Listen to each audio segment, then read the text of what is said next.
Come on, give it up for this red jacket.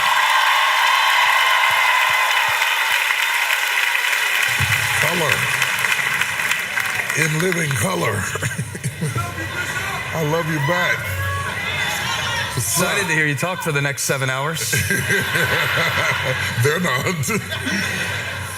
It's good to see you. It is good to be seen and not viewed. I get it. How many old preacher jokes do you have like that? Like, give me another one. Oh, don't do that.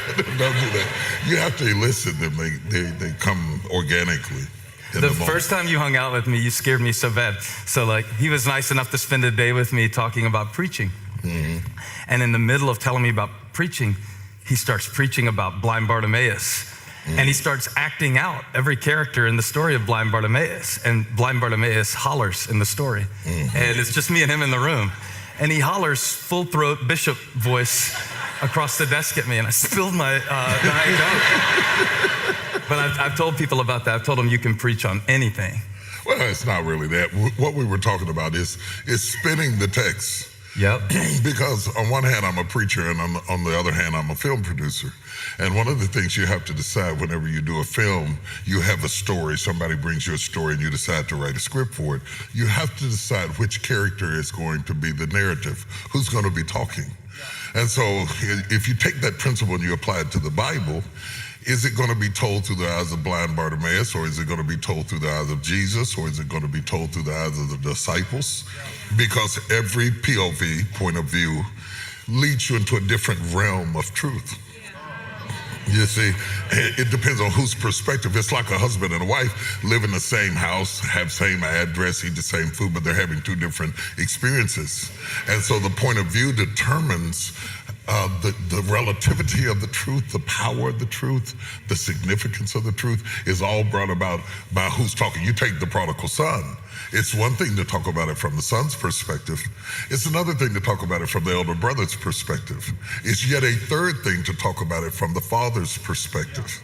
Okay, each perspective opens up a new ventricle of truth and feeling and perspective. And when you look at it in its totality, then you see the substratum of truth itself. All right, we've been going 5 minutes. You've already said ventricle and substratum, so let's slow it down. There's a reason I played my shot from Hamilton when you came out, and you know why.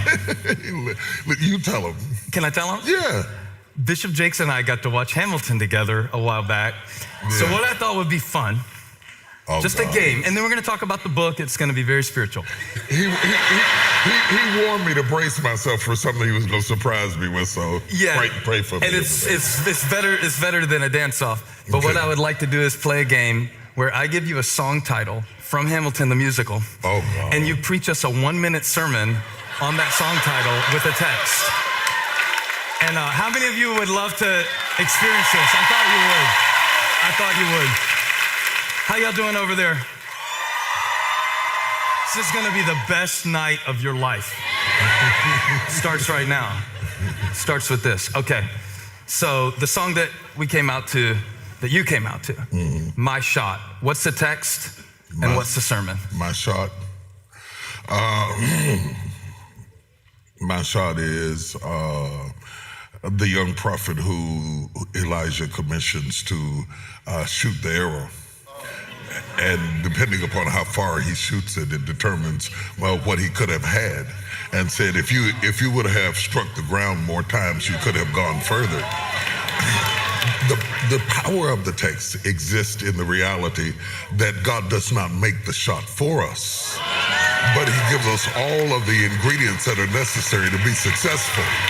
And so when it's my time to make my shot, you see, I can't wait on God to make the shot, but I have to have the will and the tenacity and the vision and the drive to pull all the way back far enough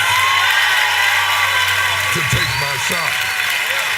Touch your neighbor and say, it's my shot.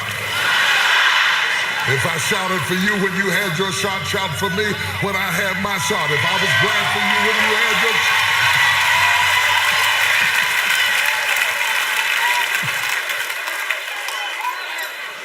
shot. Next one. The room where it happens. Oh, gosh. Thomas coming into the upper room after Christ is risen from the dead, and he comes into the room having missed the initial inaugural moment that Christ reappears to his disciples. Now he comes to the room.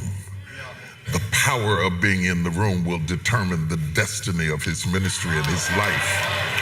He comes to a room that he enters into the door, but Christ comes through the door.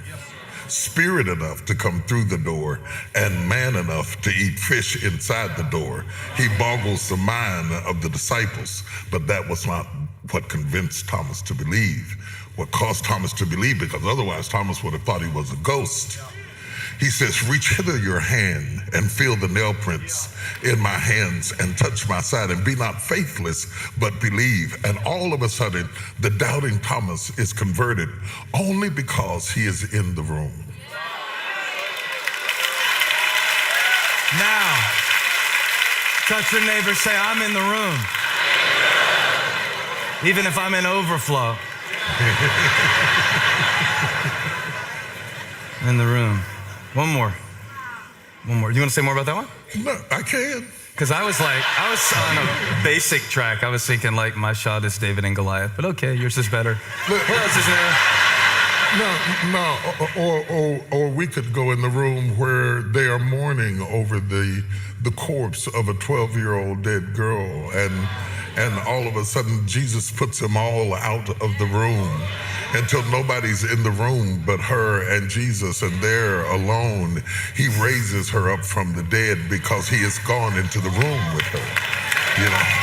And can you imagine what it would be like to be outside the door and certainly hear the sound of rustling feet and think to yourself, who is that moving? I hear the scampering of little feet, and I know it could not be this girl because I know she is dead. I touched her and she was cold. I touched her and she was stiff. I touched her and I knew for sure that she was absolutely dead, but I hear the sound of the scampering of a 12-year-old's feet. Because she was in the room with the right person, she got back up again. So, my conclusion is, if everybody forsakes me and everybody leaves my room, as long as Jesus is in the room, I can still get back up again. So to all of you out there who are weeping over who walked out the room, who left you, who forsook you, who did not stand there with you, as long as you've got Jesus in the room, you can still get back up again. Want to be in the room.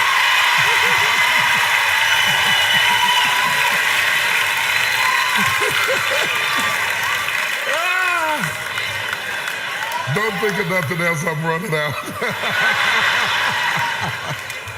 One more? Yeah, do it.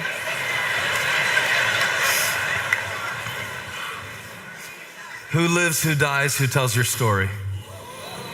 Who lives, who dies, who tells your story? Early in the morning, the breaking of day, the women wrap themselves up to go down to the tomb, loyal to a Jesus who has become extremely controversial, has been executed, not crucified, executed on the cross. And yet they are still going down, even though he did not do what they thought he was going to do. These women rise up early and go down to the tomb. Only when they arrived at the tomb with the dew on the ground and the mist in the air and the fragrance of death still lurking in the inner chamber, the stone has been rolled away. And sitting on top of the stone on each side is an angel saying, he is not here. He has risen from the dead. And the question then becomes, since he is not here, who tells the story? This woman comes running back. It is totally inappropriate in a misogenic age that a woman would be the first one to carry the message. But there are some times and some seasons that you have to break the protocol of the day. Because Jesus was looking for somebody who was bold enough to walk into a room full of men and tell them, I know for myself, he is risen from the dead. I am alive to tell his story. Good night, everybody.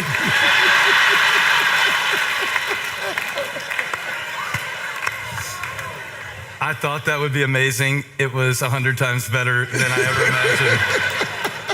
You always amaze me. It was scary for me. Yeah, so I want to ask you that. I want to get into the content of the book, Crushing. God turns pressure into power. And I was thinking how last time you were here, you wrote soar. Yeah. S-O-A-R. It's like eagles on the cover and plane. Yeah. And now we're on crushing. Yeah. So what happened? They say one is not diabolically opposed to the other. For the eagle, soar is about flying, but for the eaglet, soar is about falling. If the eagle stirs her nest and the eaglets are pushed out of the comfort of their nest, is that not crushing? If their food supply is now cut off and they are pushed out by their own mother to fall off the side of a cliff, is that not crushing? Why would mama do that to me? Why would mama not feed me? And in the process of the eaglet falling, flapping its wings in hysteria, it is the thing that crushed the eaglet that causes it to soar. Wow. And what the substratum of, you told me not to use the word, what epitomizes the whole value of crushing is to explain to people not to be confused when the crushing precedes a soaring.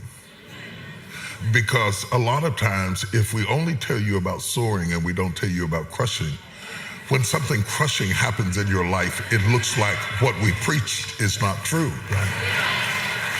Whereas crushing is the process and soaring is the promise. You cannot have promise without process. And we live in a time where people preach more about the promises and less about the process. So what happens is when you come to church and you hear about the promise and you go home and you find yourself in the process, your life is a contradiction to your faith. But you are so loyal to Jesus that you would never admit that you are not seeing the manifestation of what your pastor is talking about in your life. And it looks like that you must be doing something wrong because they are talking about the blessings and the healing and the soaring and the power of God and the strength of God and how all things are yours and all promises are yea and amen and you're the head and not the tail and above and not beneath. And then all of a sudden in the midst of them saying all of those things, you are going home and dealing with marital issues, children who won't obey or comply, a sister who doesn't like you, a father who always preferred the other sister or daughter. And you're saying, how is my life in such shambles? Never realizing that those that God is going to anoint the most, he always crushes the most severely.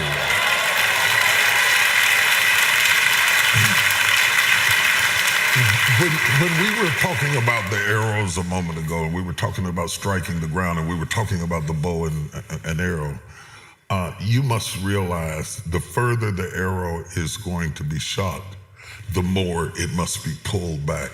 Yeah.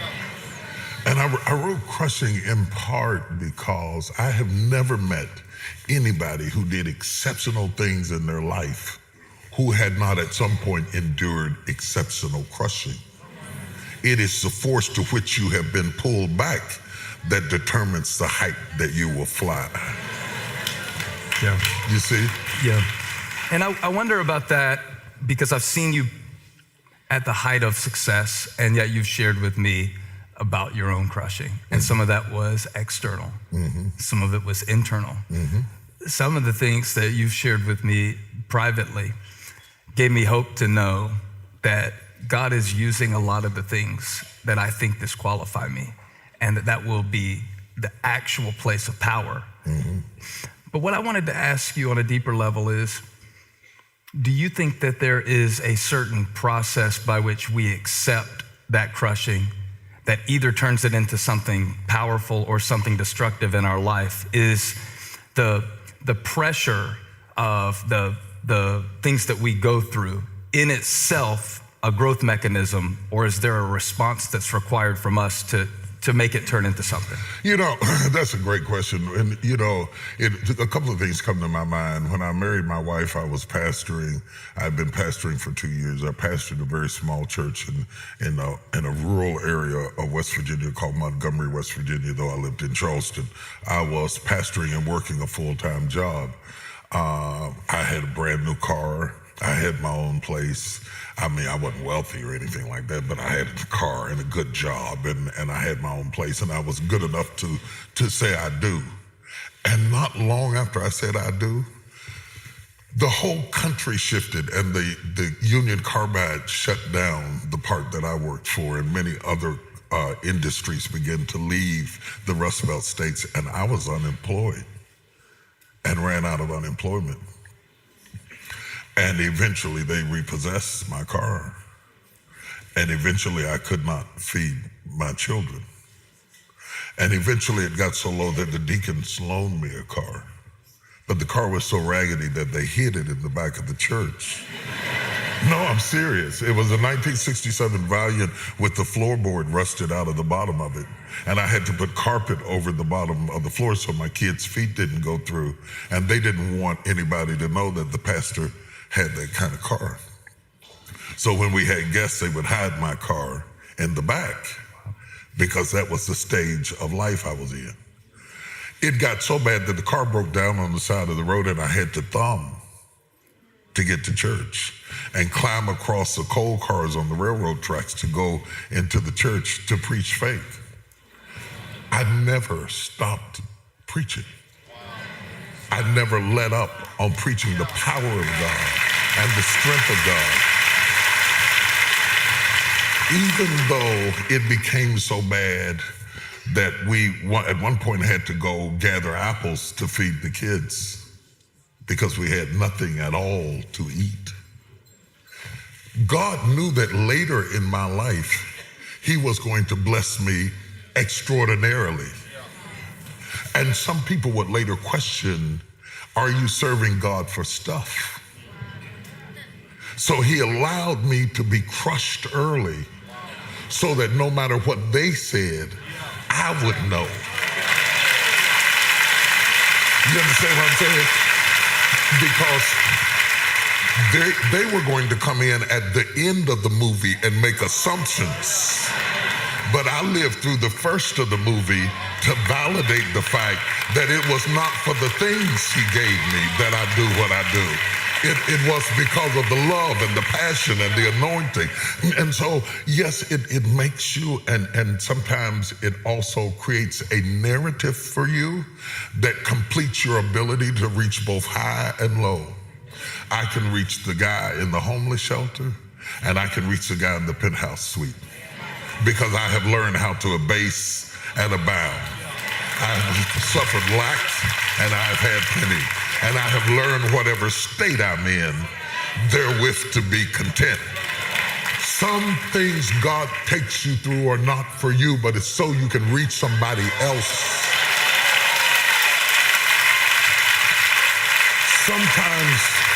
Sometimes he crushes you because he's going to bless you so much he does not want you to get arrogant like your predecessors.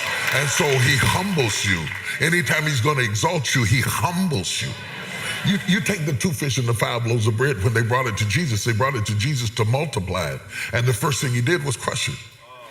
He took it and he blessed it and he broke it. As he broke it, he started crushing the fish and the bread. And the more he crushed it, the more it multiplied. The more he crushed it, the more it multiplied. The more he crushed it, the more it multiplied. And all of a sudden you find yourself in a state of multiplication. And somebody comes in and says, look at all of that fish.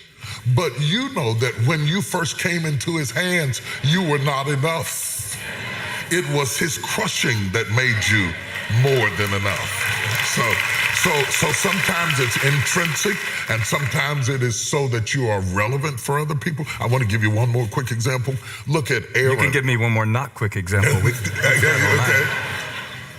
Look at Moses goes up on the mountaintop to get the 10 Commandments from God. Simultaneously, he also has the experience of getting the plans for the tabernacle. And there he is. God designs the garments. Now, you know, sometimes we'll have a name brand, something, but to be designed by God. Aaron's robes were designed by the Almighty God. And God says, of all the people that have escaped the trauma of Egypt, there is one guy that I will allow to come into the holies of holies and not die. And that guy is going to be able to access my presence and represent the children of Israel. The guy he is talking about has been left in charge at the bottom of the mountain. And so while God is designing what will be blue and what will be purple and what will be crimson, this guy has got the whole camp stripped naked, dancing naked around a golden calf. In the process, when Moses comes down off the mountain, he is so shocked. He drops the 10 Commandments because the one that God has promoted has fallen into an abyss so low that it seems like there's a disconnect between what happened up here and what happened down there. But it is really the wisdom of God. Because had God allowed anybody else to be the high priest, when people got ready to come and share their sins, he might be arrogant. But because God had so crushed him, he was humble enough that no matter what your sin was, he would remember his own. And that humility would make him able to connect with you and be kin both to the problem and kin to the answer. This is a shadow of Christ who became sin for us, that we might be the righteousness of God. He is in all points without sin, but tempted like as we are, so that we can come to him and he can be touched by the feeling of our infirmity. He became it so he could deliver us from it. Aaron is the shadow, Christ is the reality.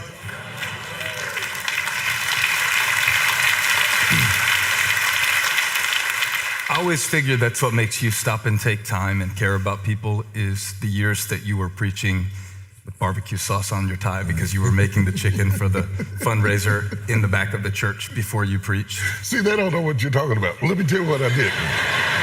I think I explained it pretty well. No, you didn't do good at all. Just sit back, let the old man show you how to do it. My spiritual father's coming. He's coming with 5 busloads of people to celebrate my 2nd or 3rd or 4th anniversary. And I've got maybe 30 members at best, counting pregnant people and dead folks. And so we have to have all of this food for all these busloads of people he brought. So my wife and I had to cook it. But we didn't want to look like we cooked it. We wanted to look like we had enough members to cook it. So I had my bow tie on because it's my anniversary, and I had my suit on, and they said, now let's receive the pastor and his wife. And I marched down the aisle, like I had all of these members, which most of them were really his. And he leaned over and whispered at me and said, "You left a little barbecue sauce on your fingernails." I love that. You know what? I love it too, because you know what? I have always been tenacious. I have always been relentless. I never allowed my circumstances to destroy my intensity and my drive and my feeling that God was going to do something in my life. Yeah, so having come from a season of obscurity, and this is not 6 months of obscurity, this is No. How many years? Oh, years. Years. I was in a church that I preached twice in 7 years. My job was to clean out the baptism pool and to shampoo the rugs 3 times a year. And on a Saturday, I would do that. I drove my pastor around. I cleaned up the church. I worked in the ministry, and I hardly ever missed a service, though I was hardly ever called on to speak. Obscurity, though,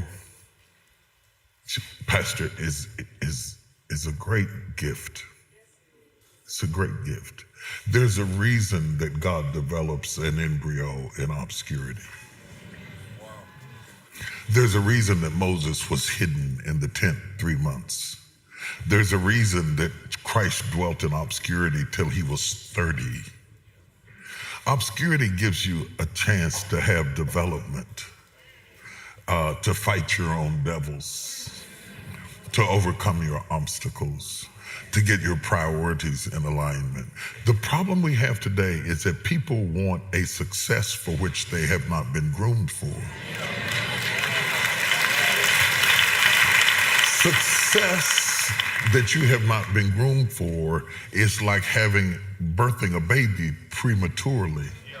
The chances of survival go down the earlier the baby is exposed. And to be exposed too soon is not a blessing, it's a curse. You don't want anything before it's time. Nothing before it's time. There's a time and a season for every purpose under heaven. And so you don't want to get married too soon. You don't want to buy a house too soon. You don't want to be exposed to crowds too soon. And so because he loves you, it's not punishment, it's preparation. Because he loves you, he hides you in obscurity. Anything that's valuable, you protect. When I stay in a hotel, there's a safe for you to put your valuables in obscurity. Not because they're invaluable. And there's somebody listening to us right now who feels like they've been overlooked because they're not good enough. That's not right. You have been hidden because you are valuable. When the time is right, when the time is right, when you are strong enough to withstand the elements to which you will be exposed to, you will be revealed. You understand? Yeah, and I wanted to ask you about the contrast because the pressure of success is a type of crushing as well. Oh, absolutely. And usually it's looked at in a linear way. Mm-hmm. You know, if you'll tend sheep, then you'll kill Goliath. Mm-hmm. And then what? Mm-hmm. And then you'll have greater responsibility, and then you'll have more battles and bigger battles. So I want to ask you this personally. Hold on. I want to drive that home. The reward you get for overcoming your last challenge is your next challenge. That's basically what I was saying. Now, let me ask you this. I really want to ask you this. In your life, what has been a greater pressure? The frustration of obscurity or the pressure of success? I didn't have the frustration of obscurity because I never got into this to be exposed. I never wanted to be famous. I wanted to be effective. See, I think our motives have to be right. So when I talk about some of the worst parts of my life, they sound real bad and everything, but at the time it didn't feel bad because I had nothing to compare it to. And my job was to glorify God in the situation I was in and to continue to lead the flock I was in. You cannot be so driven by ambition that you see obscurity as punishment. So I think for me, the hardest part was managing what we call success. Because that creates expectations. Right. And the expectations are as different as there are people. Yeah, right. When you have 30 people, you only have 30 people's expectations to manage. The more you are known around the church, your church grows, and then the state, and then the country, and then the world. There are almost 8 billion people on the planet. Somebody's not gonna like you. And before, they wouldn't know you. Right, like somebody is on YouTube right now commenting on our clothes. Right. Everything. Everything. He shouldn't have that on. You know, I was at my son-in-law's church. I had on some jeans, you know, they were the ragged kind of ripped jeans, because that's how they dress out there, and I was trying to be cool, like coming here. I stress out coming here. You look amazing. You know, I dress for you. Thank you.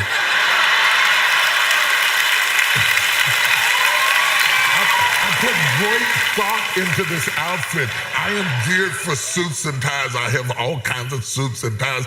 And then I come to you and I panic and I think, oh God, I have to be casual. What am I going to wear? And I start acting like a girl and sending pictures to people. Do you think I should wear this?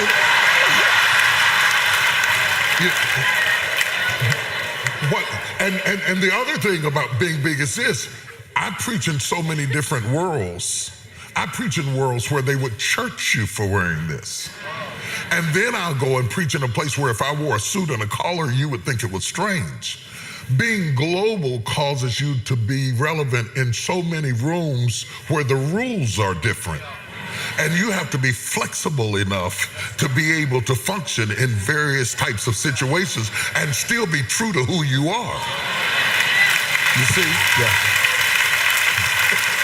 The Bible would say it this way, to him whom much is given, much is required. So the more that's given to you, the more that's required of you. That's why you ought not to despise the preparation, because what got you applauded over here will get you killed over here. And you won't even know that you have stepped into a different arena. Yeah, right. And you don't understand that this is not that. There's nothing worse than seeing a preacher who walks in a room and he thinks that this is that. So he goes into whatever the thing is that he does and he starts doing whatever he does. Oh, Lord. Oh, Lord, my God. And somebody's getting happy, but somebody's saying, why is he singing? Why is he singing? So your normal is somebody else's weird. And the more God promotes you, the more ambidextrous you have to be able to serve the body of Christ. Because the body is vast. And God forbid that you get an opportunity, because I don't just want to serve the body of Christ. I also want to be relevant in affecting the culture. Because I don't just want to preach where the amens run free.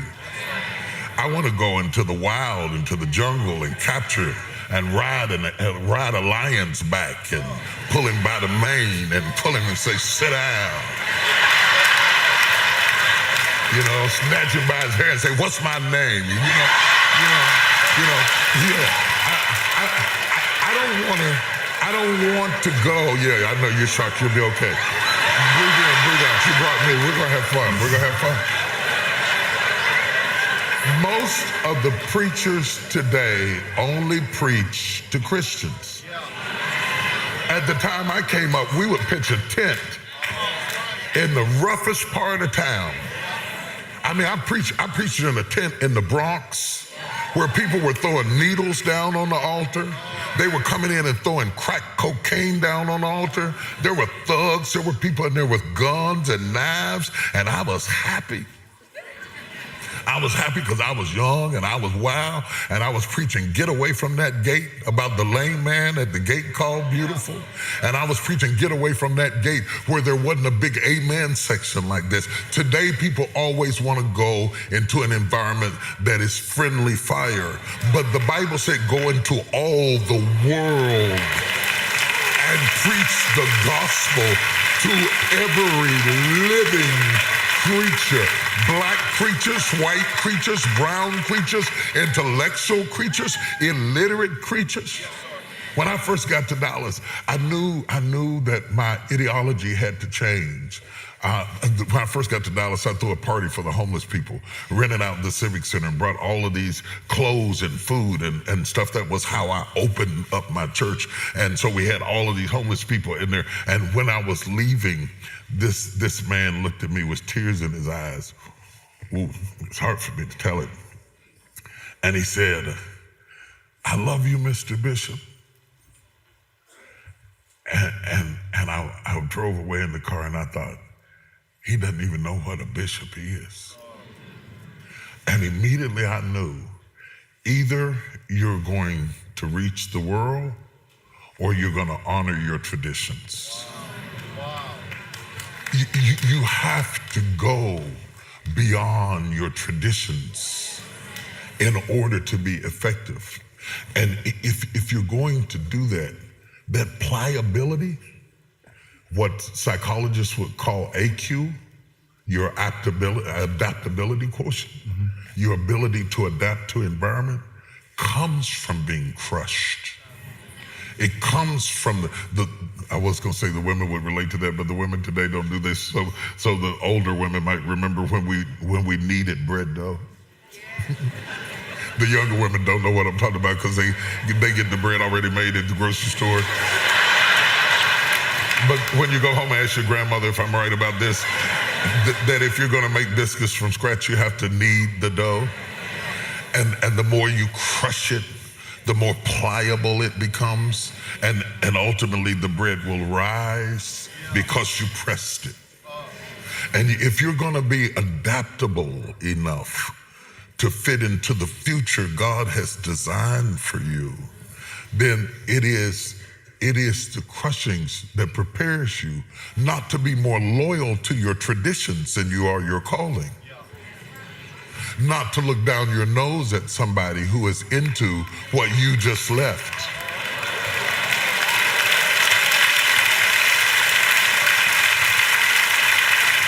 Because church people get amnesia. Okay, church people get amnesia quick. They turn up their nose. Oh my God, the smell of smoke. Oh my God, and it was just 3 years ago. You were sucking on one like it was a straw, you know. And now, they said a profane word. Come on, Henry, let's leave. No, don't leave, let's stay. Let's stay. Jesus, what made Jesus so radical? The religious people hated Jesus. What made him so radical is that Jesus went to the wine bibbers and he went in the street and he touched people who were hurting and they loved him. They loved him. Jesus that was so relevant that he looked no different than the people around him. He looked so ordinary to his environment that the Roman soldiers had to hire somebody to point him out.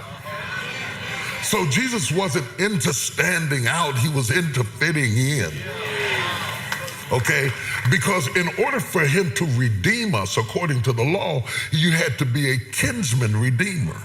Okay? So in order to be a kinsman redeemer, he has to be kin to the thing he wants to redeem. And what makes a minister effective and not condescending is when you're reaching for that soul. This is the truth. When you're reaching for that soul, the most effective ministers are the ones who see a little bit of themselves in the people coming down the aisle. Yeah, because if you're not kin to them, you won't care about them and you won't labor with them and you won't work with them and you'll just walk out and wave and go about your business. But when you're kin to them, you are moved with compassion because you know that could have been you, that used to be you, and sometimes it's still you. Because you don't live in victory every day. See, but the pressure of fitting into a religious environment can tempt you to hypocrisy. Because we become more concerned about being accepted by the people we worship with than we are about being used by God. So going into environments that intimidate you excites you. Oh, yeah. You like it. Oh, yeah. You're a glutton for punishment. Yeah, yes. What intimidates you? Oh. Anything that's foreign. A lot of times I'm speaking in environments that are not faith-based at all. Sometimes I have to be able to deliver truth in a veil. Sometimes I have to put it in a film subtly to make it palatable enough that they don't turn, but potent enough that it captures something on the inside. And so that can be intimidating. I like to be in a room full of smart people. I like to hear people preach who make me feel stupid. It's such a turn on. It really is. It is. It is. I love it the best when the guy preaches so good that I feel like just throwing my Bible up in there and saying, I quit. Because You just described me every Monday listening to you. get out of here. And I want to ask you about, this is going to sound so silly how I say it, but I wrote down PMS. And It's early to be going there, but I put it from the perspective of, a lot of times on Saturday, I'm texting you frantically. Like, hey, I've got people showing up and they need to hear from God. And I don't know if I have yet, I hope so. And you're kind to me. And then there's coming down after preaching a message, but it's so much more than preachers in here. I thought it would be helpful to talk about not just pre-message syndrome, post-message syndrome from a preaching standpoint, but I want you to describe, your pressure management system. Because, all right, I love the book. It's about how fruitfulness is not the end. That the gardener, the vine dresser, crushes the grapes to make wine. That process of pressure, if it's not managed correctly, it can paralyze you. It can actually it can shut you down. And you've transcended so many limitations and broken barriers and stood up with your hands shaking and done things. Oh, yes. And I want to know how you do it because, I need to know, parents need to know, business owners need to know. How do you manage the pressure without the pressure beginning to overwhelm you and consume you? If the pressure overwhelmed me and consumed me, then the pressure would have aborted my destiny. And I refuse to allow how I feel to abort what I'm called to. You touched on so many things that are so important. First of all, I don't want to leave them with the feeling of you being uncertain of your message. He's never uncertain of his message. He's uncertain of himself. And the reason he's uncertain of himself is because everybody in this room can see everybody in this room, but they can never see themselves. And so your pastor can see everything, but he can't see himself. So when you can't, that's why you have a mirror, because you can't see yourself. I can see everybody. I see all of you, all the way up in the back. Hi. But yeah, how you doing? How you doing? I see you. You got that yellow shirt on, your arms folded. I see you up there. But yeah, I'm talking about you. Yeah, I saw you. Yeah, chocolate man in yellow shirt. I got you. The problem in life, when you are truly gifted, you can't see it. When you are truly gifted, it is your normal. And so the frustration is you're trying to manifest your gift, and you are manifesting your gift, but you don't know that is your gift because your gift is your normal. People who can sing aren't trying to sing, they just can. People who can write aren't trying to write, they just can. And so when they write things, they think, oh my God, that's not good. Oh my God, it's not good. Oh my God, it's not good. Because you can't see yourself. So sometimes the more gifted you are, the more vulnerable you are, and the more affirmation you need from your inner circle. Because I can walk off a stage and feel like strangling myself with a belt. Because that was very graphic. Good. That's my ministry, is to give you pictures. So the reason I think about strangling myself with the belt is because you should hear the guy that's preaching in me. and there I am trying to give you what he's giving me. I'm never preaching against the guy who preached before me or the guy who preached after me. I'm preaching against the guy who preached inside of me. Okay, so the bar is so high that a lot of times I walk off the stage and I think, you know, why don't you get somebody else? I blew it. I didn't get it across. I'm not sure that they got it the way you got it to me. You got it to me so bad I couldn't sleep that night. And I'm not sure I can get it out. So really gifted people are sensitive and they're vulnerable, and you have to learn how to function within that sensitive, vulnerable space. And I'm going to give you a couple of things that will help you to do it. Insulate yourself with a few inner circle people who love you enough that you can be vulnerable in front of, and yet are honest enough. My daughter, let me tell my story. My daughter, Sarah, wrote this paper. Yeah, I know. She wrote this paper one time, and she sent it to me, and I was... There was a day where what just happened was something so far away, too. You talk about it in the book. I talk about it in the book. I mean, she was the least likely child. Lord have mercy. If you would have asked me, you know, which one, I would have never. Anyway, I talk about it in the book. You got to read the book. She wrote a paper and she sent it to me. And the thing about me is, my wife says I'm brutally honest. I say I'm just honest. She has to all these adverse to it, but she says I'm brutally honest. I will tell you the truth.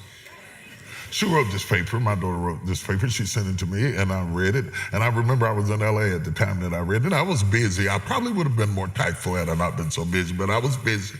And I read through it, and I said, Sarah, I said, I don't even know what you're talking about. I said, I know you can write better than this. You need to go back and write this over again. And she said, okay. She said, Dad, I'll give it another spin. I realize now in retrospect that I probably should have softened it a bit. Later on, she wrote her first book. And I sat down to read the book. And I'll be honest, I sat down to read the book because she's my daughter and she wrote it and I was going to read it. And it's the way they used to cook.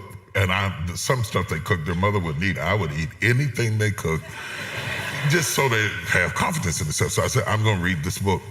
And I started reading it. And I called her and I said, Sarah, I sat down to read the book because you wrote it and I couldn't put it down. Wow. I said, I read from the first page to the last page and I didn't stop because the rhythm of your writing, the eloquence of your speech, the visual images that are created through the opulence of your vocabulary was so overwhelming that I was mesmerized. And I left her that message and she called me back. She said, Daddy. She said, Daddy, she said, I want to keep this voice message forever. She said, I want to keep it the rest of my life. And I said, Sarah, it was just what I thought. She said, I know. She said, that's what made it real. She said, I could trust your compliments because of your criticism.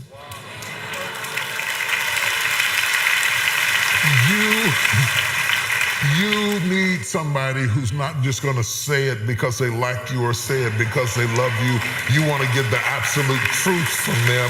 An inner circle of people who will tell you like it TI is so that you can trust them that when they say it's good, because the reason you have to trust them, it's like a blind man with a seeing eye dog. You got to trust the dog because the dog can see. You can't see yourself.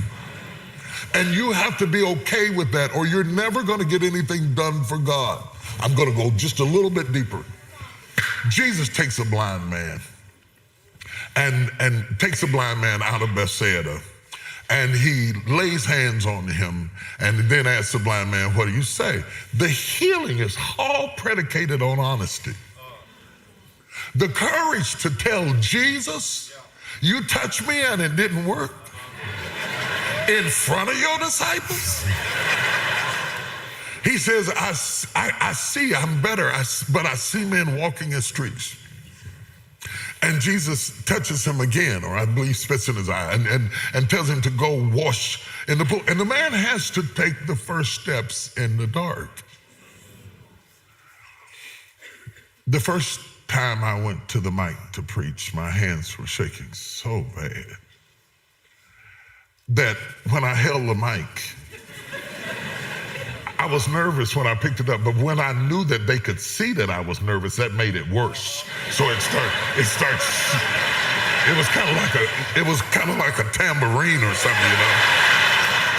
So the next time I had them adjust the height of the mic. I didn't quit preaching. I had them adjust the height of the mic and put my hands behind my back so they couldn't see my hands. And I preached the first 5 or 10 minutes with my hands behind my back until enough anointing came, because when the anointing comes, the fear goes, and then I took the mic and started preaching.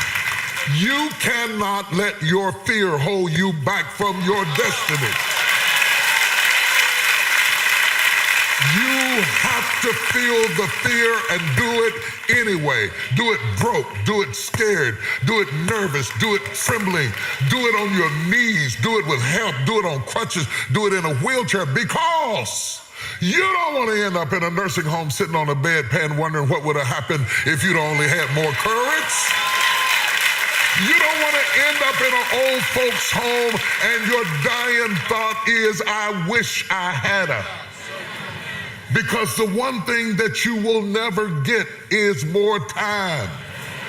So you don't have time to allow your fear to incarcerate you when you have the key. Reach around there, unlock the door, and step into your destiny. Mm-hmm. Don't you feel like a lot of stuff gets thrown around at a cliche level like this? Like I was thinking about this reading the book. You have this great section on pruning. Mm-hmm. And feel free to preach on John 15 at any point during this question if you want. But I was thinking how sometimes Christians use language to cover up lifestyles. Mm-hmm. So, I really wanted to ask you this tonight. Do we sometimes use pruning as an excuse for our bad decisions? Mm-hmm. In other words, everybody walked away from me, God is pruning me. They walked away from you. Because you're mean. And you're self-centered. And your breath smells bad, or whatever. But that is pruning too. That some people only learn through those kinds of chastenings. Because anytime you won't hear God's warning, he will chasten you. Mm-hmm. And whom the Lord loveth, he chastens. And you're right, they're not leaving because God is pruning you, but they're leaving because of your behavior, but your behavior is making them leave, which is still a pruning, because it comes down to how many will you have to lose for you to change. Okay, I want to go into that, Bishop. So is there a difference between being crushed by the hand of God versus suffering the consequences of your own decisions? I think that sometimes God uses his hand and sometimes he uses yours. Yeah, sometimes he uses yours, but see, you cannot get God's people out of God's hand. Whether they are dysfunctional, whether they're emotionally dwarfed, they are still God's people. Whether they make bad decisions or stupid decisions or terrible mistakes, you cannot get them out of God's hand. The souls that are in the Father's hands, no man can pluck them out. Some of them are smart souls, some of them are proud souls, some of them are arrogant souls, some of them are prejudiced souls, but they are in God's hands, and God will keep working with them and reshaping them and breaking them and making them again and breaking them again until they become what he had in mind. Every branch in me that beareth fruit, every branch in me that's doing kind of good, he says the reward is I prune it that it might bring forth more fruit. And ultimately, herein is my Father glorified, verse 8, that you bring forth much fruit, so shall ye be my disciples. In between fruit and more fruit is always a knife. When God gets ready to take you up, he always cuts you back. There will be some exodus. There will be some loneliness.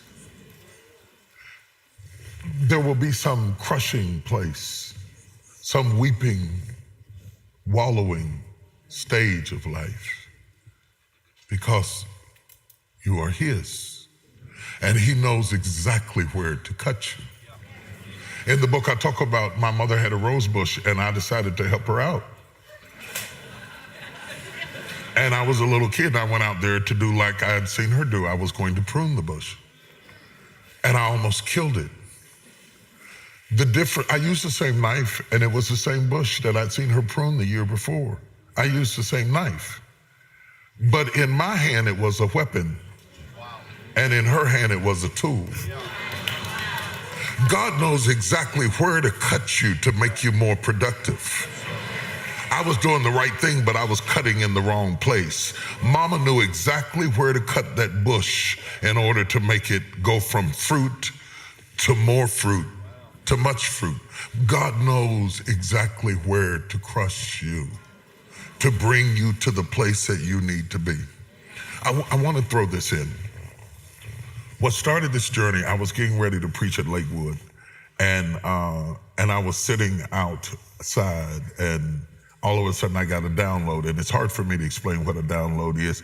I mean, all the technical people know what it is as it relates to technology, but that's kind of what we finally got to in technology. The Holy Spirit was always there because the Holy Spirit has always downloaded.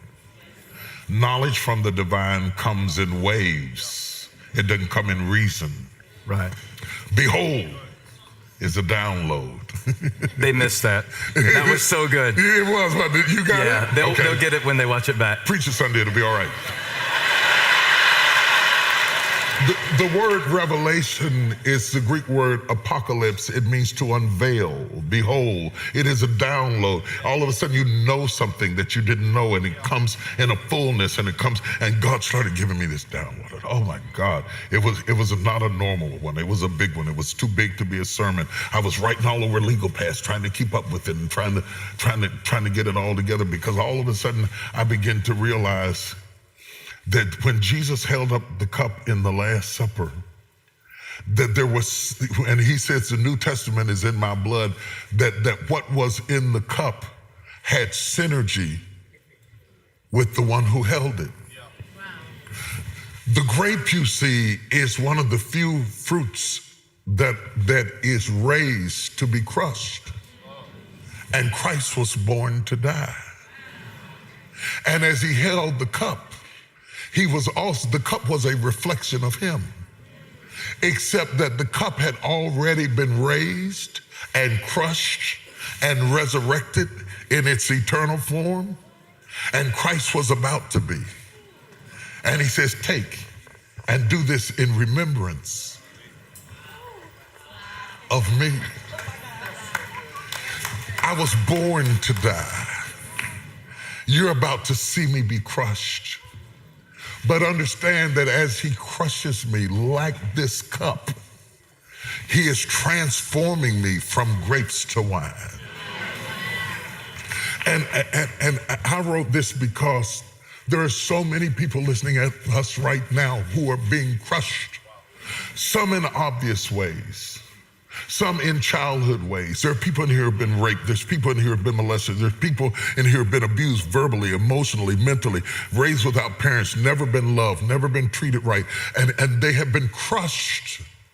There are people who are being crushed right now in situations that don't work, in circumstances that are overwhelming. Sometimes the pressure is visible and you can see the assailant.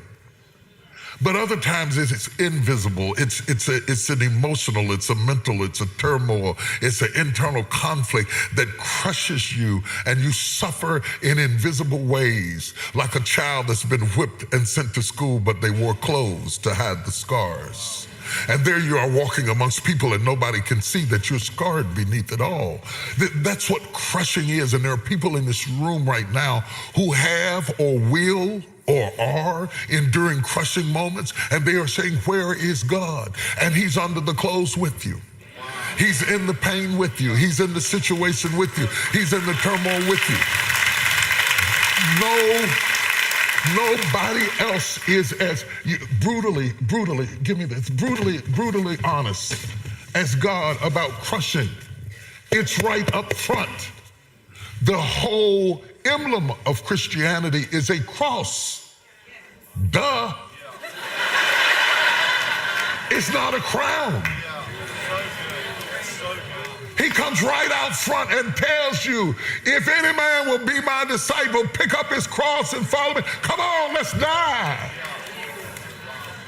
When you went, and I talk about this in the book, I talk about the tabernacle, and the tabernacle stands out in the middle of the wilderness, and the flapping of the goat skins out of the badger skins out in the middle of the wilderness. The white flapping of the skins is an indication that God wanted to meet with man, Oel Moed in Hebrew, the tent of meetings. And you must come in at the door, and the door stands out starkly different from the walls around it with its blue and its crimson and its purple. It's blue for the grace of God. It's crimson for the redemptive power of God. It's purple for the majesty of God. The door stands out because it's a picture of Jesus that says, I am the door. The moment you walk through the door, the very first thing you see is a brazen altar, a dying place. No couches, no chairs, no furniture, no candles, no scents and fragrances, no aromas, no aromatherapy. The very thing you smell is the stench of burning flesh and the dripping of blood into a pan beneath it, because God puts the pain up front. He never hides or disguises the fact that the moment you walk into the door, you have to pay something for promotion. You have to go through process to get a promise. You have to go through crushings in order to have a crown. He puts it right up front. He doesn't give you the laver. He doesn't, you know how they come along and they give you the little towels on the plane and all that little scented stuff before you do it. No. You will wash later. You will burn first.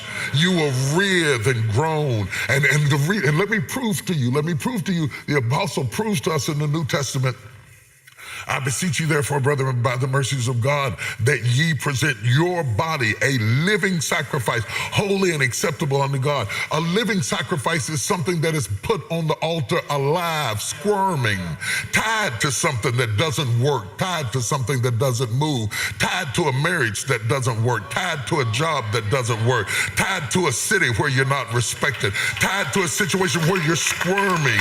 And God uses squirming situations to crucify the flesh, and it's all up front. And if you can make it past the first piece of furniture, then he'll wash away the stain of the blood off of your hands and take you on into an area that smells better. Because the first room, the first outer court smells like burning flesh. But if you make it to the most holy place, what calms down the stench of death, it's a smell of burning incense. The prayers and praises of the saints drive back the smell of death and what it costs you to be who you are. It costs you to make it. Now, you didn't come through that door to smell death. You came to that door to have an encounter with God, but you have to walk through the whole process and then get to the veil and get past the veil into the holies of holies. You have gone from daylight, natural light that everybody sees, to candlelight, which is revelatory light, the light of God's word, to Shekinah glory, which is divine light. Every step you go from transition to transition. It smells different, it looks different, it feels different. You pass the table of shewbread, where the Bible is specific to say that the table of shewbread must be made out of fine flour. Now, today we don't get that, because if you want fine flour, you go buy it. But in the wilderness, if you want fine flour, you crush it. The finest flour was the only thing that God's bread could be made out of. In other words, it had to be crushed and crushed and crushed and crushed and crushed until it was fine enough to be bread. And in our lives, when God gets ready to serve us to the world, there are certain crushings that we go through. There are certain crushings that you're going through right now in your life. And sometimes people don't see it. They don't know that you're being crushed because sometimes you're being crushed in your heart, in your emotions. I was doing research for my book, and I found out that the same part of the brain that processes physical pain processes emotional pain. So my brain doesn't know whether my heart is broken or whether you stabbed me in the leg. The same part of the cerebellum that sends the message that you're in pain is just as intense about a broken heart as it is about a stabbed leg. You understand? So all of a sudden I'm in trauma, but there's no paramedic because I'm not bleeding. I'm not being crushed on the outside where you could put a tourniquet on it and send me to the emergency room. I'm being crushed in my heart. I'm being crushed by failed expectations. I'm being crushed by the fact that I'm older now and I thought I would be further than I am and I am not. God has a whole lot of ways to crush you. I'm being crushed by bankruptcy. I'm being crushed by disappointment. I'm being crushed because I love somebody who won't love me back. I'm being crushed because I have a child who disrespects me. There are all kinds of ways for you to be crushed in places that people don't see, and it affects you like you are being stabbed. This trauma of the soul cannot be treated in the hospital. This trauma of the soul, this secret crushing that God allows us to go through sometimes in our life are beyond explanation. And yet there's not a person in this room, young or old, black or white, rich or poor, intellectual or illiterate, who escapes it. You cannot live in this world and not need what I'm talking about. You cannot live in this world and not need it. Something in your life is going to be what God uses to crush you. But remember that crushing is not the end. Crushing is not the end. After the grapes have been smashed, I started into this download and I saw the Bible said in Genesis that the heel, the seed of the woman would bruise the head of the serpent and the serpent would bruise his heel. And I looked at the heels of Jesus and I looked at the bruised heel of Jesus, and immediately I was taken in the spirit and I saw women trampling on grapes. And when I saw the women trampling on grapes, I saw the stains of the grapes on the heels of their feet. And all of a sudden the Holy Ghost began to connect the blood and the redemptive power of Jesus Christ with the crushing of the grape. And when I looked at Jesus holding the cup, I knew that he was in the cup and yet he was holding the cup. And immediately I sensed in my spirit, God said, I want you to go tell my people that crushing is a stage, it's not a destination. It's not a destination. It's not a destination. Do not, I gotta get this out because this is important. Some people take on a pathology of pain and they make the crushing their address and they live in what should have been a stage. And no matter what you do, you cannot pull them out of it because pain becomes their normal. They will provoke you till you fight them. They will push you away till you reject them because it is the thing that they are most familiar with. And they don't understand that they self-sabotage their success. You're not fighting a demon. You're not fighting the devil. You are fighting the fact that you have become so accustomed to pain that it is your place of residency. And I challenge you today to shatter your way out, to break your way out. If you can't get out the door, come out the window. I challenge you today. I challenge you to be happy, even if being happy feels funny. I challenge you to have joy even if it feels like it's phony. Even if it's not you, if it's not your personality, it's not going to be you at first. What do you mean? How do you do that? Because when you are used to being miserable, you will provoke everything around you until you are miserable. You are self-sabotaging because you made what should have been a process, you have made it permanent.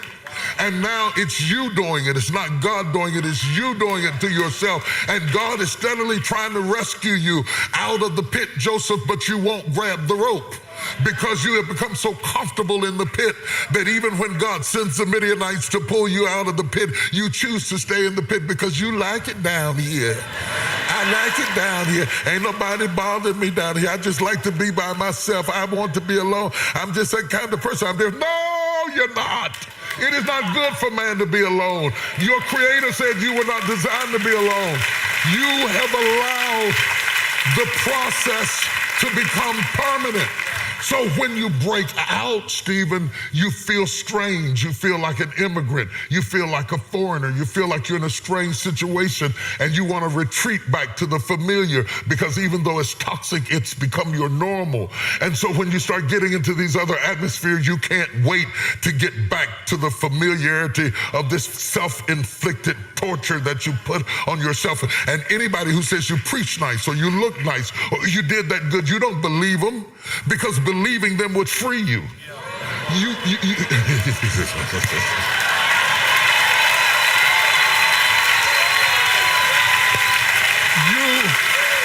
don't believe them. If you believe them, it would free you. Jesus said, you shall know the truth, and the truth shall make you free. That means if I was the devil, all I have to do to keep you bound is keep you from knowing it. You can be beautiful, just don't know it. You can be wonderful, just don't know it. You can be effective, just don't know it. You can be smart, just don't know it. And so the enemy keeps you blind to what you have because you're not used to light. The hardest thing in the world is to go from dark rooms into bright light. And so all of a sudden you say, ooh, that's too much. And so when God does want to emancipate you, you have a tendency to go back into the crushing place because it is your familiar place. But in order for you to find your strength, you have to not only go into the crushing, you must come out of it. You cannot make wine under feet. It has to come from the crushing stage to get to the wine stage. It has to survive. I talk about the fermenting stage and all of that in the book. It has to go through these different stages ultimately to become wine. And grapes are at their best when they are wine. Grapes are at their best when they are wine. They are strongest when they are wine. They are more effective when they are wine. They can affect the consumer when they are wine. They infiltrate the blood system when they are wine. Sound like you got some they experience. They don't have to go through digestion when they are wine. You understand what I'm talking about? Please, please, please. I feel in my spirit God breaking through some deeply personal things in this room. Some things that we don't get on Sunday morning and that we don't talk about and that we don't expose people to, some pathologies, some ways in which you process yourself that keeps you underfoot. And I wrote Crushing to tell you, yes, you go through it and I go through it and we go through it and we all go through it. And I've never met anybody extremely gifted who has not gone through extreme crushing, but none of them stayed there. And I believe that many of you, your time has come to come out from underfoot, even if the foot is your own. And to finish the process of becoming what God had in mind.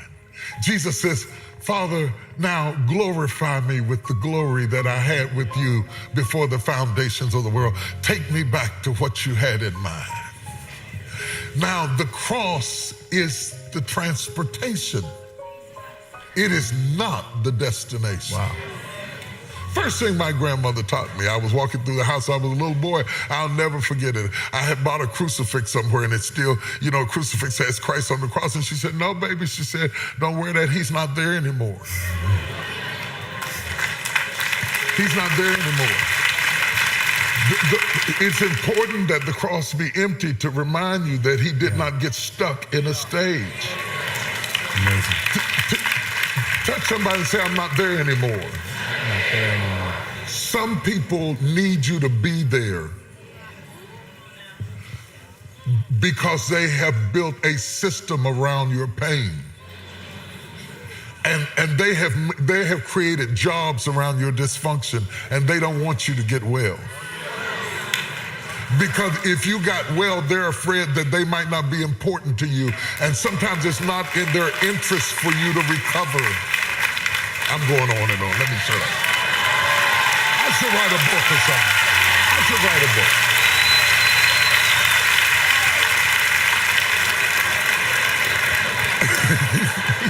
It's like therapy. I'm settled. I should write a book because what I'm talking about is so personal that you should be in your bed reading this. Where I told him, now I'm old school, so look over me. If this is ignorant, look over it. I still like books. Now we have ebooks and stuff like that. That's nice. And to all of you that are different, get the ebooks, and then we have audiobooks, and we have it in Spanish, and all that kind of stuff. I like books. I like books so that I can dog-ear the pages and bend it back and abuse the book and write my stuff on top of the book. Because when you hear a writer think, that's what reading is. It's to hear your writer think. It impregnates you with thought until you start thinking things that are not even in the book. Right. And so I like to write little things, little notes that came to me as a result of something I read in the book. And I like to get like a little bit of jelly on the book. And spill my coffee on it, or just a little bit, so that I got highlighted parts of the book and notes in the book and a little bit of jelly and a little coffee on the book. And then somebody wants to borrow it. No, you can't have my book. There's some DNA in there, my fingerprints on it, but get away from me. That's my book. You cannot lead if you do not read. You cannot lead. We have raised a world that has everything so automated that we're afraid of quiet. We want little sound bites of information. So what happens, let me tell you what this generation does. I can post an excerpt from the book on Instagram. It can blow your socks off and you'll repost it, but not read the book. So you walk away with cliches, but no wisdom.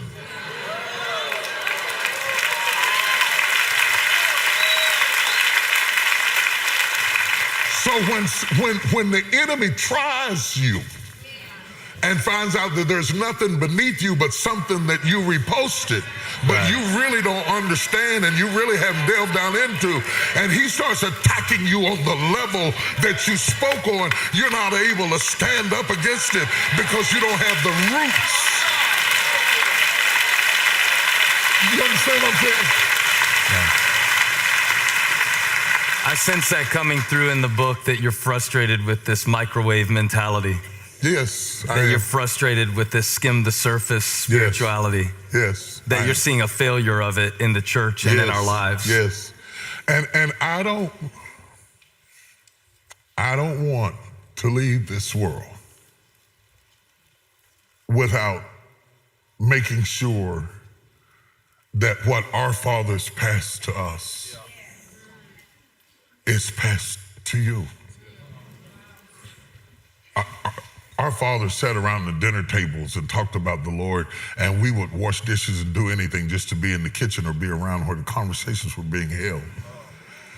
And the level of our thought was cultivated because we got to be in the room. Where it happened. Where it happened. Where it happened. And so I'm writing and I'm teaching and I'm speaking at this season in my life because I think I see a fading away. Generals going home. Generals going home. Oral Roberts gone home. Billy Graham gone home. Countless people gone home that we loved and cherished, of all races, colors, and hymns, all denominations. Some of our top thinkers are going home. And they're being replaced with our top tweeters.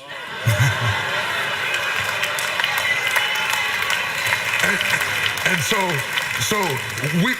we're now bragging because it's trending. My God, it's trending. You know, it's trending. It's trending. And what I want is to get the word in a place that can't be hacked. Thy word have I hid in my heart, so that what I'm talking about is so deep it has to get in you to heal you. It can't just be something cute you put on so you get more followers. I don't want to do that with you. I didn't come up here so you get more followers. I want you to get this down in you so that when you have one of those bad nights like I've had, where you're curled up in a corner and you really secretly want to die, that you have enough inside of you to pull you up off of the floor and get you back up on your feet again.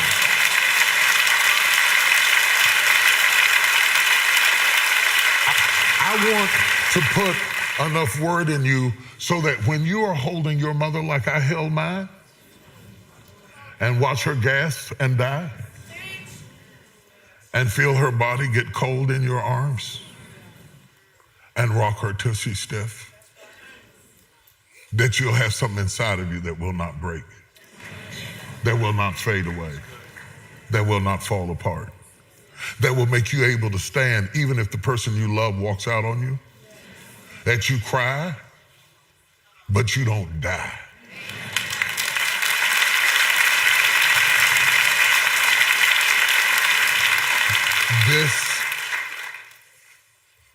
This is not about selling books. It's about leaving footprints. I'm okay if you don't get the book. I'll be fine. I'm good. This is not about commercialization. I say I'm good because all my kids are grown. I'm good. I'm good. We can downsize, live in the trailer somewhere. We'd make it. We'll be all right. We will make it to old age. We are in old age now, but we're in denial.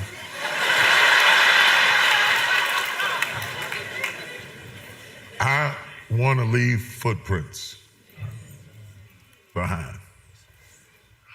My son is in this room right now. I want to say something that outlives me. I want to say something that catches him when I'm dead. I want to say something that becomes fuel for the next 200 years that lives on in your mouth and the mouths of your children. I'm way past needing to be known. I have smelled the fragrance of his presence. As unworthy as I am. And I have this need to tell you that he's more than amazing. That he's greater than religion. That he's better than your dogma and your creed and your doctrines and your theology. That sometimes he's the only thing in an unstable world that keeps you from falling absolutely apart.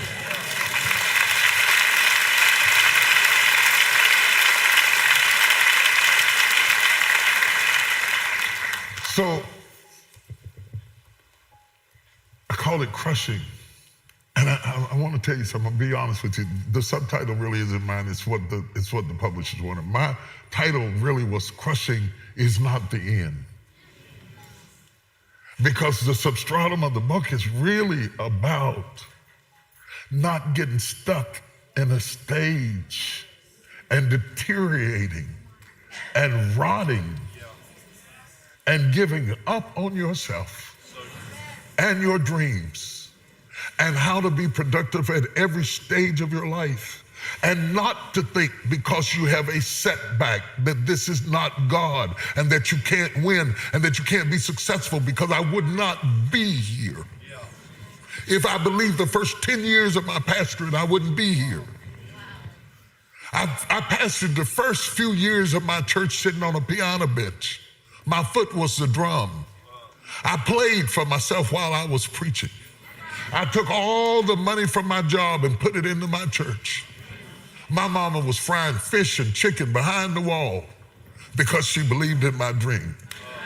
And had success been determined by numbers, I would have quit. But the Bible said, after you've suffered a while, I'll establish you and make you perfect. When I started preaching all over the country like you're preaching all over the country, I was still pastoring a storefront. And they were making fun of me because I was preaching in all the biggest churches around the country, and I came home to a storefront. It was so small that when people came to visit me, I would stand at the front door and watch them drive past. No, I'm not being funny. I'm telling the truth. They would be looking for my church. It was, at that point, it was right across the street from Rose City Cafeteria in South Charleston, West Virginia. And they would be driving past. They were looking for one of those big places. They went right past my church like it wasn't even there. When I got on national television, I had one staff person. I had, in our entire ministry, we had $8,000 in the bank. And the first time 1-800-BISHOP-2 rang in, I had all the church mothers answering the phones. I had a phone in the pulpit, I had a phone in the sound room, I had a phone in my office, and I had a phone in Beverly's office, and I had all these old ladies that answered the phone and said, 1-800-BISHOP-2. And they were writing stuff, and we couldn't even read what the people had said.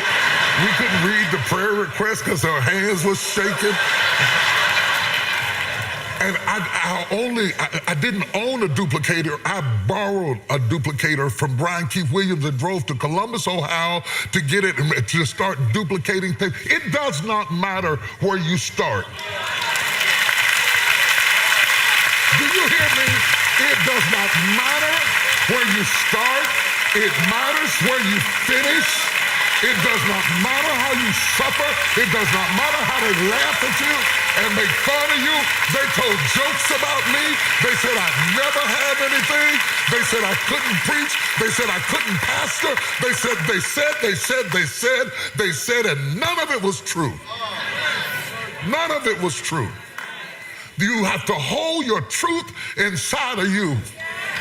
You have to know. When all hell is breaking loose, and he that has began a good work in you shall perform it until the day of Jesus Christ. I know, I've probably gone over. I don't know what I'm supposed to do. How many people are being blessed tonight?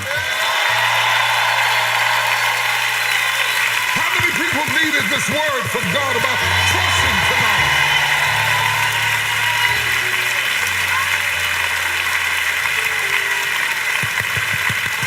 Everybody in here who's been through something crushing, just trust somebody and tell them it crushed me, it crushed me. But I survived. I cried, but I survived. It crushed me, but I survived. I went through a test. But I survived. Because I figure if you would tell them that it crushed you, I think that if you would tell them and stop acting like you don't relate to this, then we would see survivors. And other people would learn that there's something beyond the crushing. That grapes do turn to wine. That crosses turn to crowns. The pain turns to power. That scars turn to stars. Somebody needs to know that you and Honey Boo didn't live together happily for 50 years. Sometimes you just came home because that's where your shoes were. Sometimes she faced the east and you faced the west, and your hip bones didn't even touch. You were so far apart. I can sleep on, you know that little rail on the side of the mattress? I can get my whole big body, the entirety of my 280 plus pounds can lay right on that edge all night long and not fall off the edge. Yes, it can. Yes, it can. We got people that get married, and if everything isn't wonderful, in 9 months, they're out. They've been in 12 churches.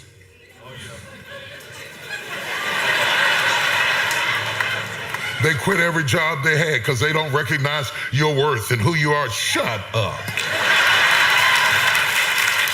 Shut up. Grab a broom. Sweep, mop, do something. God put you there to learn something. It's not always about the money. Sometimes it's about the moment. Sometimes it's about somebody you met. Sometimes it's somebody God sent you there to influence. Everything is not about you.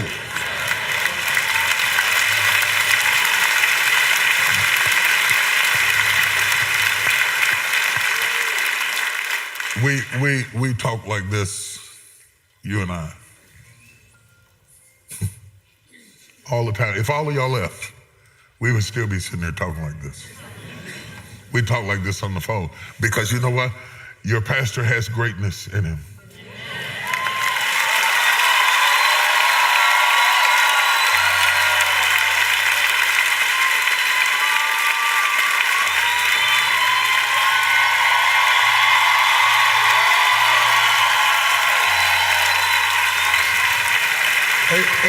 And you know what greatness needs? Greatness always needs a friend.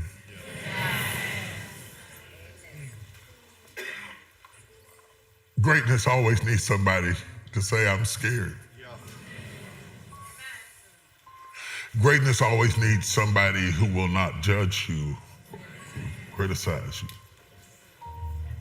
Greatness always needs a soft place to fall. Because sometimes being great ain't so great.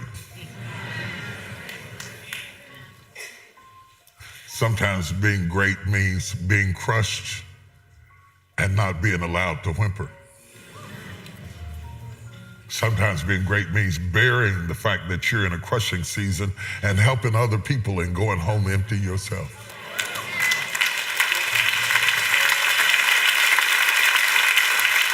Sometimes being great means giving all of your courage to people until they go home encouraged and you get in your car discouraged and sit up to 2 or 3 o'clock in the morning trying to get yourself to sleep. So before you become jealous of anybody you see on any stage, I don't even have to be preaching hip hop, rap, I don't care what it is, poetry, drama, art, science, math, technology, I don't care what platform it may be. They didn't get there because they were cute. They got there because they were crushed.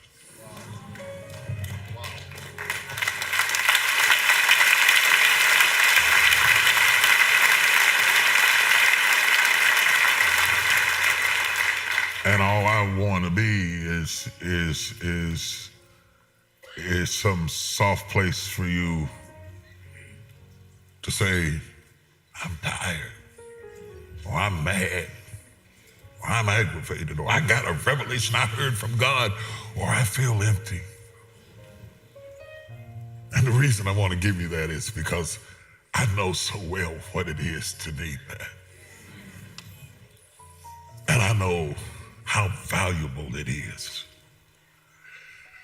When you are crushed in secret places, nobody comforts you.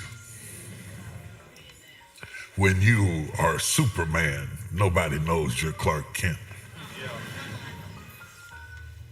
And for every heroic mama, grandmama, big mama, daddy, big brother, uncle, single parent in this room, you know what I'm talking about. You know that mama's not always as happy as the kids think she is. You know that it's not always as easy to be daddy as it looks like it is. You know what it is to have to be consistent while you are being crushed. It is to you that I write. It is to you that I breathe. It is you that gave me calling all of these years. I'm called to you. I always have been. I always have been. I probably always will be.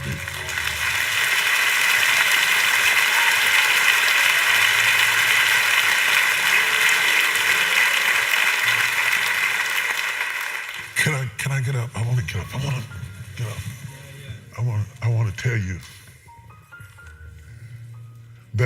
I'm here for you. I ain't much. I ain't much.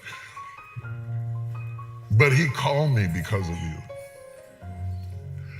When I first started preaching early in my ministry, I wasn't used to big stages and big crowds and all of the heat and all of the headaches and all of the criticism and all of the envy and all of the strife and all the stuff. Let me fix my clothes, Lord.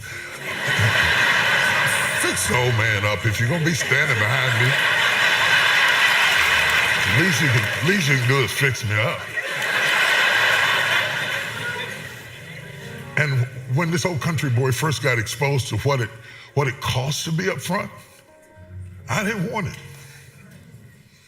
And I had gone to Evangel Temple in D.C. to preach, and I had decided I'm going to preach tonight and I'm going to quit. The Washington Post had written a blistering, what I thought was a blistering article about me, because that's what they do. They never write blistering articles about preachers that aren't big enough to be known, because then the controversy sells product. You have to be big enough to be attacked. I should have seen it as a compliment, but I wasn't mature enough to understand that levels bring new devils and that promotions bring new problems, and I didn't understand that to be in the paper at all, even though I was misunderstood in the paper, meant that I was significant enough to be evaluated. I hadn't gotten there yet. So I wanted to quit. And I decided this is my last sermon. I preached my head off. And I said, this is it. And I was in after hours fellowship, and they kept worrying me about some woman downstairs that wanted to see me. And I said, well, if she's there when I come down, because I was tired, I wasn't going down this evening. That was my way of getting out. I said, if she's there when I come down, I'll talk to her. Well, I finally came downstairs. This woman was standing there. She was tiny and frail and shaken. And she said, I came all the way here to see you. She said, I just got out of the hospital. I checked myself out. She said, I was carrying a dead baby in my womb, and the baby was rotting inside of me, and I've never been so sick in all of my life. And she said, the only thing that kept me alive was hearing you preach. And she said, if you didn't keep preaching, I would have died. And she said, the Lord spoke to me and told me to get up out of the hospital and go find you. And to tell you, it's not for them that you preach. It's for us.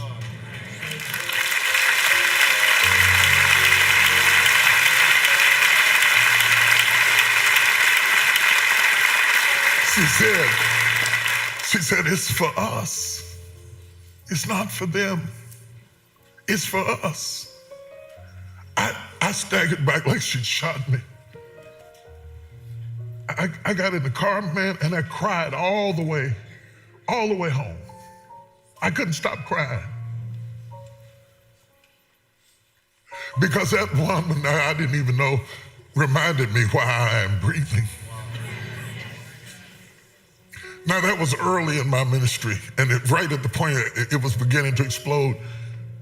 Last year, 2 years ago, I was on a book tour, and this woman walked up to me at the signing, and she said, you remember that lady that came to see you at Evangel Temple? And when she said it, I started crying. I lost it immediately. She said, I'm that woman.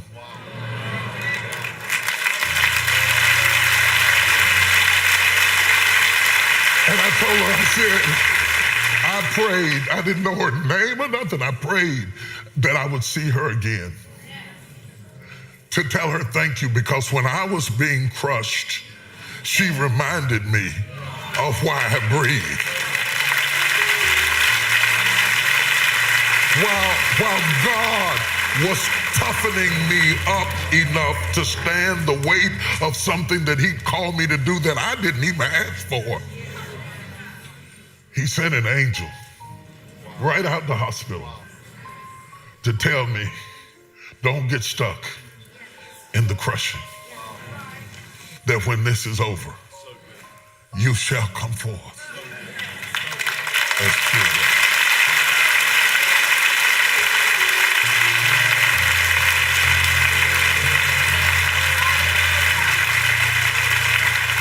And I feel like I'm here for a reason. I don't care whether you get a book or not. I'm here for a reason. I wrote the book for a reason. I'm standing here for a reason. Because I think that I'm supposed to give to you what was given to me. That if you are in or have been in your crushing place, don't you die here.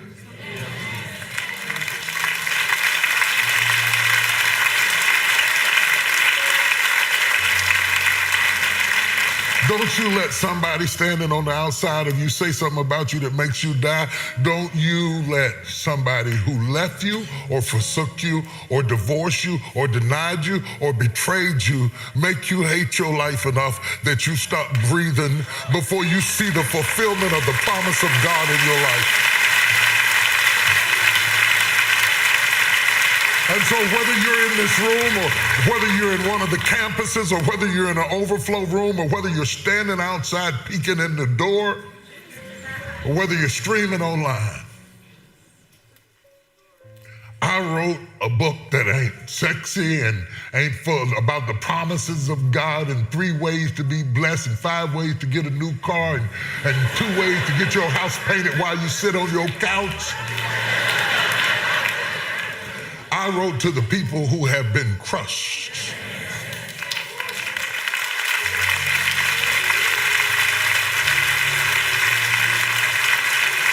I want to do something. I'm going to keep going till he grabs me. I want you to reach out and touch somebody next to you and not just assume that they're okay, even if you're married to them. I'm serious, because you can be being crushed laying next to somebody who has no idea that you are being crushed.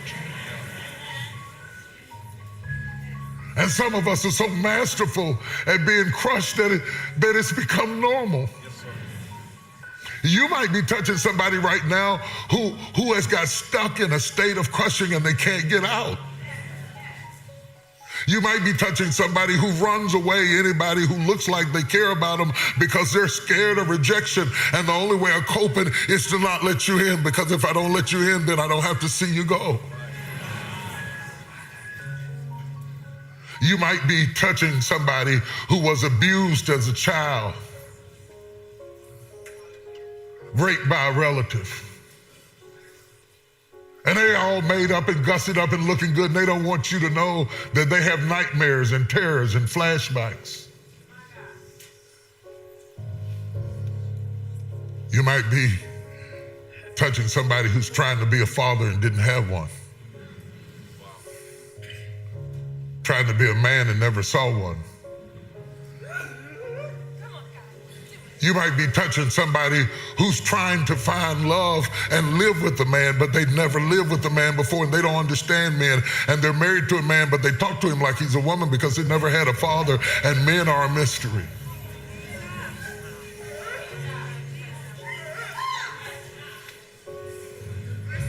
You might be talking to somebody who's trying to raise a child and you gave them everything and they're still angry and disrespectful, and you work like a dog so they'd have the best of everything. And now when you need them the most, they don't understand you and you don't feel appreciated and you don't feel loved, and you come to church. Sometimes it's your only escape is to get in the house of God and worship yourself till you are drunk because you can't deal with what's going on in your life. Squeeze that person's hand right there, because that's who I came to talk to tonight. And we come in all colors, and we come in all races, and we come in all genders and all ages, because the one thing about pain, it ain't never prejudice. It'll get everybody, it'll get anybody, it'll get any gender, any race, any orientation. Pain will come anywhere. So squeeze their hand and let them know that they are not alone.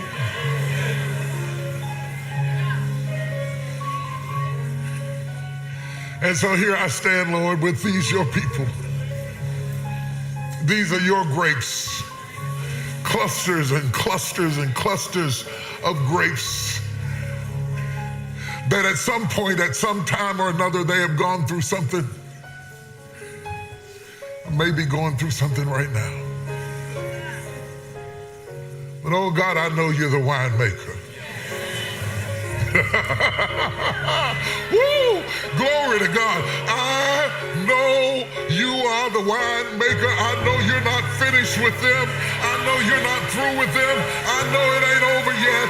I know it's not over yet. And I pray, God, that you give them a faith injection. In this little bit of time, I tried to impart just a fragment of what you gave me. I pray, Lord, not only would they get the things that I wrote in the book, but I pray, God, that you would say stuff to them that I didn't know to write. That you would talk to them about the specific tool you used in their life to crush them. And go beyond that and show them the triumphant plan that you have to raise them up above where they have ever been before. I pray, God, that revival would break out. Not so much in the country, not so much even in the church. I'm not praying that revival would break out in Elevation. I pray revival would break out in your chest. I pray that revival would break out in your spirit and in your mind and in your being and in your soul. I pray that worship service would break out in your car, that you go home worshiping God so strong that you'd have to sit in the parking lot for a while to get yourself together because the glory of the Lord has set all over you and the power of God has overshadowed you.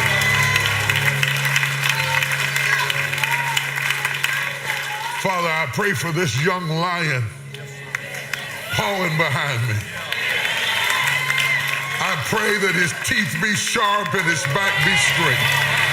I pray that his head be held up high. And I pray, Lord, that you'd make his feet as hinds feet, strong enough to climb for years and years and years and years and years to come, and that he would do like David and serve his generation well. I pray that the power of God would overshadow every pastor in this room, in the overflow, in other places, watching online, every leader, every feeder, every single mama, every daddy trying to be a dad, every man trying to pull his weight, every young boy trying to figure out who he is and get himself together and wishes he was further than he was right now. I pray that the power of God would find them.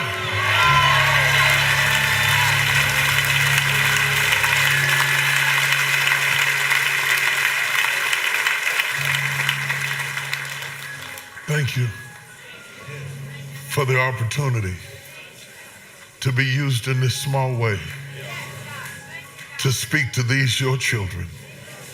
In Jesus' name, amen.